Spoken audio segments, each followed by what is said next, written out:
రక్షకుని జన్మస్థలమా యూదయ బెత్లెహేమా, రక్షకుని జన్మస్థలమా యూదయ బెత్లెహేమా.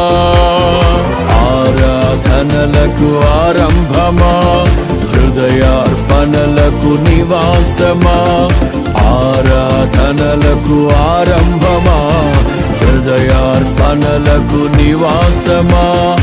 ఎందుకో ఇంత భాగ్యము దాచి ఉంచే ప్రభు నీ కోసము, ఎందుకో ఇంత భాగ్యము దాచి ఉంచే ప్రభు నీ కోసము. స్తుతియు మహిమ ప్రభావము ఎల్లవేళల ప్రభుకే చెందును, స్తుతియు మహిమ ప్రభావము ఎల్లవేళల ప్రభుకే చెందును. రక్షకుని జన్మస్థలమా